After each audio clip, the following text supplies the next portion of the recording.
खाली लानत अपने ही घर में। भाई ये इनमें गुदा ही नहीं इतना कि ये 300 स्कोर कर सकें। इनके लिए ये बहुत बड़ा पहाड़ नजर आता है इनको। आप अगर मैच की कंडीशन देखें, पिच देखें, तो ये स्कोर ज्यादा नहीं था। ये स्कोर बिल्कुल भी ज्यादा नहीं था। जैसी वो पिच थी यहाँ पे ये स्कोर चेस होना चाहिए था, क्योंकि लाहौर की पिच ऐसी ही होती है। वहां पे ही पाकिस्तान ने 349 स्कोर पहले चेस किया हुआ है और ये स्कोर भी चेस होना चाहिए था। आज के मैच की जो सबसे बड़ी हाईलाइट थी वो थी हमारे बैटर्स और हमारे बॉलर्स दोनों ही।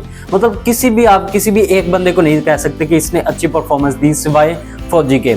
अब फखर जमान के ऊपर आप सारा मैच नहीं डाल सकते। मतलब वो बंदा अकेला आप उसके स्कोर निकाल दें तो हमारी सारी टीम ने 130-40 स्कोर किए। मतलब जितने भी प्लेयर्स हैं उसमें हमारे किंग भी हैं, उसमें हमारे कामरान गुलाम भी हैं, हमारे सऊद शकील साहब भी हैं, हमारे तैयब ताहिर भी हैं, पता नहीं कौन कौन। मतलब हमारे जितने भी बाकी सारे बैटर्स हैं उन सब ने मिलके 150 स्कोर किए और अकेले फखर जमान ने 85 स्कोर कर दिए। आप उस बंदे की इंटेंट देखें, आप उस बंदे की अप्रोच देखें और अपनी पूरी टीम की अप्रोच देखें। मतलब इतना ज्यादा डिफरेंस है हमारे खुद के ही बैटर्स में। और मुझे समझ नहीं आती खुशदिल शाह की, यार इस बंदे को आपने बीपीएल की परफॉर्मेंस की बेस पे उठा लिया। जब खुशदिल शाह आया तब मैच पाकिस्तान के हाथ में था, तब सेम कंडीशंस थी जैसी न्यूजीलैंड की थी। मतलब तब भी सेम पाकिस्तान और न्यूजीलैंड का सेम स्कोर था। इसके अलावा दोनों की सेम कंडीशन थी।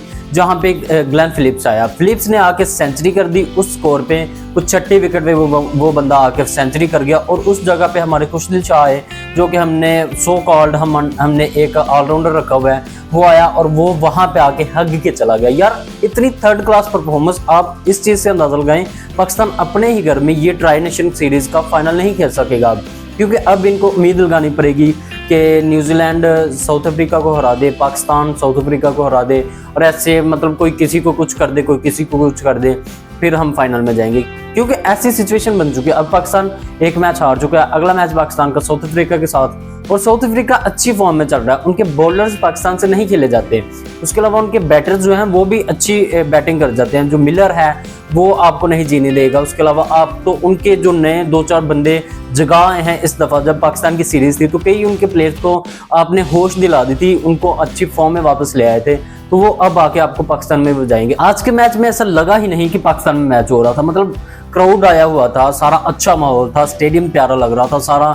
मतलब जो ब्रॉडकास्टिंग, जो सारा वीडियोस थे, उनकी क्वालिटी थी, सब कुछ अच्छा था, हर चीज अच्छी थी, मतलब सब कुछ मजा आ रहा था। लेकिन वो पाकिस्तान टीम ऐसे खेल रही थी जैसे न्यूजीलैंड को होम ग्राउंड हो और पाकिस्तान कोई अवे कंडीशन में जाके खेल रहा हो। इतनी थर्ड क्लास क्रिकेट खेली पाकिस्तान ने। अनबिलीवेबल चीज यार, हमारे बॉब्जी द किंग, उनसे कुछ नहीं हो पा रहा। भाई अब तो होश कर ले, कब तक वो ऐसे सोया रहेगा? 10 स्कोर करके आउट हो रहा है। वैसे गलती है, उसको ओपन नहीं था करवाना चाहिए, क्योंकि 2015 में उस बंदे ने लास्ट टाइम ओपन किया था ओडीआईज में, और आपने उसको डायरेक्ट ओपन करवाने पे भेज दिया। क्योंकि आपके पास आपके पास साइम अयूब नहीं है, आप उसके अलावा किसी और को ट्राई करें। आप रिजवान को कर लें, रिजवान चलो स्ट्राइक रोटेट भी कर लेता है, इसके अलावा वो छक्के चौके भी लगा लेता है। बाबर 1 डाउन ही आए, 1 डाउन उसकी अच्छी एवरेज है, उसके अच्छा स्कोर है। मतलब अभी तक बाबर के करियर का सबसे ज्यादा स्कोर बाबर ने 1 डाउन पे किया है। उसको आप वहां पे ही रहने दें, उसको प्लीज मेहरबानी करके उसको आप ओपन ना करवाएं, क्योंकि वहां पे वो पैनिक बटन दब जाता है। वो एक तरफ से वो प्रेशर डाली जाता है, दूसरी तरफ से फखर जमान चल जाए तो ठीक है, लेकिन अगर किसी दिन वो बंदा भी आउट हो गया तो फिर तो हमारी टीम का पैनिक बटन दब जाएगा ना। मतलब सारी टीम फिर वही मतलब खुली धोती वाला हिसाब हो जाएगा, सारी टीम की चीजें खुली रहेगी और सारे के सारे प्लेयर्स आउट हो जाएंगे। ये तो आज फखर की मेहरबानी है कि वो बंदा हमें 223-24 तक ले गया, नहीं तो अगर हमारे इन सारे बैटर्स पे रहता तो ये ऐसे बैटिंग ट्रैक पे जहां आप 300 प्लस स्कोर आसानी से चेज कर सकते हैं, वहां पे भी ये बंदे हक सकते थे, और आज इन्होंने हक के दिखा दिया। यार भाई जितनी तारीफ करो उतनी कम है ग्लेन फिलिप्स की। यार ये कोई अलग ही रोबोट है ये बंदा। अब देखिए उड़ के कैच पर कर रहा है, वो बॉलिंग करवाता है तो फखर जमान जैसे बैटर्स को आउट कर देता है, वो किसी ना किसी की विकेट लेके जा रहा है, अच्छी फील्डिंग कर रहा है, 100 स्कोर कर रहा है। इवन वो पूरे मैच में सिर्फ एक ही बंदा नजर आया, और पूरे मैच में सिर्फ एक ही डिफरेंस था दोनों टीमों में। अगर हमारी टीम में कोई ऐसा एक ऑलराउंडर आ जाए, कोई ऐसा एक इंसान आ जाए जो कि ऑलराउंड परफॉर्मेंस देना जानता हो, जो कि 1-2 विकेट भी निकाल ले, 100 स्कोर भी कर ले, चलो यार स्कोर 100 नहीं, आपको 70-80 को 40-50 वाली ऐसी इनिंग खेल जाए जैसे आज सलमान अली आगा ने खेली। वो अच्छे इंटेंट में नजर आ रहा था, लेकिन दूसरी तरफ से हमारे तैयब ताहिर, यार मुझे इन बंदों की नहीं समझ, 2 बंदे, एक कामरान गुलाम और दूसरा तैयब ताहिर, यार ये पता नहीं कौन सी खच्चियां कहाँ से उठा ली हमने। इनकी कोई समझ नहीं आ रही, या ना इनकी समझ आती कि ये कंसिस्टेंट प्लेयर है, ना इनकी समझ आती कि ये हार्ड हिटर है। चलो कुछ तो आप बन के सामने आओ, या तो आप एक एंकर रोल खेलने वाले बन जाओ, या फिर आप हार्ड हिटर बन जाओ। आप कुछ भी नहीं हो। आपने खुशदिल शाह पे रिलाई किया, जो बंदा पता नहीं पिछले काफी अरसे से उस बंदे ने इंटरनेशनल क्रिकेट खेली ही नहीं, आपने उसको बीपीएल की परफॉर्मेंस पे उठा लिया। सबसे बड़ा खौफ अब इस चीज का आ रहा है कि पाकिस्तान ने चैंपियन ट्रॉफी के लिए यही स्क्वाड अनाउंस किया हुआ है जो आज खेल रहा था, और यही प्रोबेबल प्लेइंग 11 होगी जो कि आज के मैच में खेली, क्योंकि यही आपके मेन प्लेयर्स हैं। तो मुझे इस चीज से डर लग रहा है कि पाकिस्तान अपने ही घर में न्यूजीलैंड से ये मैचेस आ रहा है, ये जब दुबई में इंडिया के खिलाफ खेलेंगे तो ये कैसे जीतेंगे, ये जब पाकिस्तान में आके न्यूजीलैंड के खिलाफ मैच खेलेंगे तो ये कैसे जीतेंगे। इसके अलावा पाकिस्तान, चलो अगर बांग्लादेश से जीत भी जाता है तो फिर दो मैचेस आ रहे होंगे, पाकिस्तान अपने घर में ही चैंपियन ट्रॉफी से बाहर हो जाएगा। अगर पाकिस्तान की किट देखी जाए चैंपियन ट्रॉफी की तो मुझे बेहद पसंद है, मुझे मतलब बहुत ही अच्छी लगी, क्योंकि वो एक लाइट ग्रीन कलर है जो कि 1992 की वाइब है, 1999 की वाइब है, उसके अलावा 2015 की वाइब देता है। तो ये एक अच्छा कलर है, क्योंकि आपने काफ़ी अर्से के बाद डार्क ग्रीन से आपने लाइट ग्रीन में स्विच किया, तो ये एक अच्छा कॉम्बिनेशन बन रहा है। लेकिन आप इस किट में, जैसे 1992 में इस किट में आपने वर्ल्ड कप जीता था, चैंपियन ट्रॉफी भी आज आप जीत सकते हैं, लेकिन ऐसी परफॉर्मेंस के साथ नहीं जैसी पैथेटिक परफॉर्मेंस आज पाकिस्तान ने दिखाई। ना बैटिंग चल रही है, ना बॉलिंग चल रही है। अब शाहीन शाह अफरीदी का देखें, उस बंदे को जब 1-2 छक्के लग जाते हैं वो बंदा पागल हो जाता है, उसको नहीं समझ आती कि मैं अब गेंद कहाँ करवाऊँ।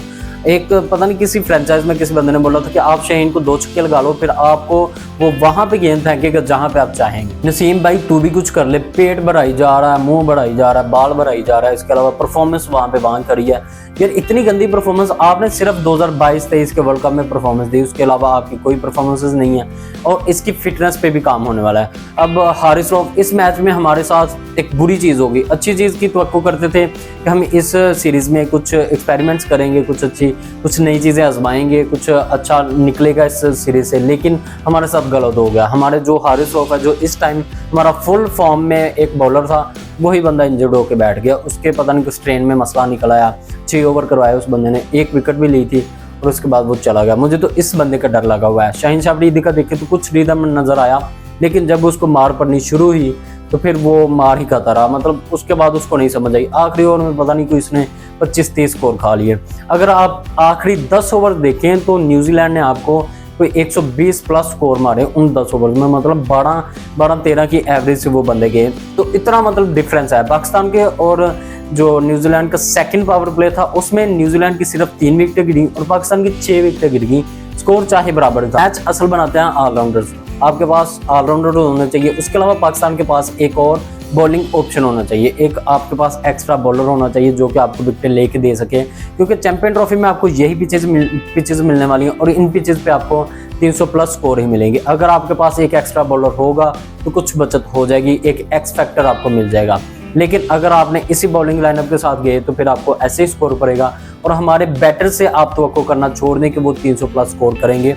इनकी औकात ही इतनी है कि ये सिर्फ 200 स्कोर कर सकते हैं, 250 स्कोर कर लेंगे या 260 स्कोर कर लेंगे, इससे ज़्यादा ये नहीं कर सकते। हाँ, किसी दिन बाबर को अगर अकल आ जाए, कुछ उसको शर्म आ जाए, फिर हो सकता है पाकिस्तान कर दे। ये था आज के मैच का रिव्यू, आपको कैसा लगा कमेंट करके जरूर बताइएगा। मिलते हैं अगले वीडियो में, तब तक अपना ख्याल रखिएगा।